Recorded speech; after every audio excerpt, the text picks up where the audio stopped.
Assalamualaikum Oromooti yakkaaliiwwan koo ijoollee abbaa gadaa gurri keessan aaga haadha ga'u baga gammaddanii kaleessa galgala adeerri kiyya marroo dirribaa sooshaal miidiyaa irratti karaa feesbuuk pilaatfoormiidhaan dhiyaatanii turanii laayivii irratti turtii daqiiqaa 50 Oromiyaa naashinaal miidiyaa wajjin taasisanii yaada isaanii kennataniin haasawa nama baratee ajaa'ibaa tokko haasa'anii turanii amma misraachuu isinitti himuufi malee fuulduratti waan sana hunda daqiiqaa 50 haasa'anii daqiiqaa 5 keessatti gabaabsee waan isaan jechuu barbaadan haala ajaa'ibaatiin isiniif dhiyeessuuf deema. Ammaaf ammoo kan isinitti himuu barbaade misraachoo isa kana. Gurbaa waan hedduun ajaa'ibee akkaataa aabba marroo dirribaatti haasawan ogeessa ogummaadhaan guutame haasofni isaa haasawa nama baratee yoo jedhe itti dhiqqaata. Hoogganaa uummata miliyoona 120 yoo jette 28 yoo jette inni wannaa jiru sun faan akkaataa isaan itti haasa'an amma Shimallis Abdiisaa fa'aa yeroo haasawan paarlamaa uummata meeqa miliyoona meeqaa dura ta'anii yeroo isaan haasa'an gaafa harki keenya furdatee isin ciraa deemnaa maal isin goonaa gaafa uummata kanatti gadi dhaadatan hin tarsaa jedhu maal jedhu raggaxaa fa'aa ijoollee tiktookiitiin garaagarummaan qabanii bara kan marroo dirribaa sana yoo dhaggeeffatte sana daran kan si ajaa'ibu haasawa isaatii fi haasawni Abba Jawaar Muhammad waliigaluu isaaniiti. Bar waliigaluu yoo ati jette walirraa mura akkamitti akkaataan inni itti haasa'u jarana waan an kitaaba hin gaabbuu fa'aa keessatti dubbisaa ture abba marroo irra ba'an kitaaba hin gaabbuu jarri kun waliin barreessanii na jechisiise.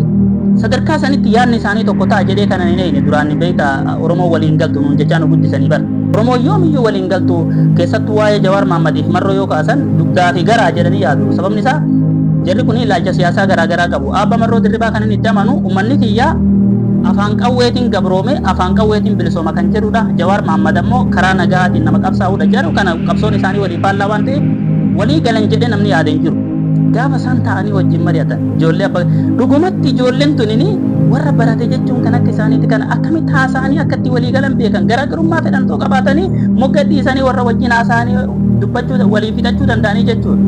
Kun ammoo namni gammachiifne hin jiru hatta shayitaanii nuun gammada Dr. Abiy ingatti gammadanii turanii bari gaafa jarri waliin dhuftee warra kaabaallee wajjin mari'atte jedhanii isaan mataa isaaniitti mataa qaqqabatanii akkas ida'amuu afaan inni mormanii ammoo hojiin agarsiisan jechuudhaan inni kun mataan isaa ida'amuudha jedhanii mirkaneessanii turan garuu lafan nu gadi hin buutu qilleensa warra jechuudha xiqqootti dhagaamtee turte haa ta'u garuu waan nama gammachiise shayitaanii nuun gammadaa biibi naamani. Waliigaltee Oromooti irratti waan namni hin gammachiifne yoo jiraate warra achi keessaa faayidaa argatuu fi warra wanti kun isaaf hin galle qofa. Dhugumatti namni Oromiyaadhaaf yaadu wannummaan biraa dhabameetu hayyoon Oromoo gara tokko mataa qabachuu barbaadde bilisummaallee fiduu haa dadhabdu. Walumaa qabamte jajjaboon nuti qabnu kanuma miti ka biraa eessaa barbaanna bara. Keessattuu Jawaar Mahammadii fi marroo dirribaa warra har'a Itoophiyaa keessatti siyaasa Itoophiyaa keessatti dhiibbaa gurguddaa warra geessuu danda'anidha. Gaafa warri kun mataa gargar qabatan Oromoon abaarsa qabdii si jechisiisa bara.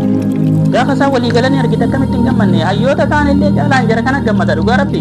Walumaa gala viidiyoo haasawa isaanii gaggabaabsee afaanuma kiyyaan isinii dubbisuudhaan hojjedhee xumuree jira yuutuuba isiniin qaba quba qabdu. Faayidaa kana gadi gaggootanii yuutuuba kiyya sabiskiraayib godhuun irraanfatinaa fayyaa naa ta'a yeroo gaarii naa qabaadha.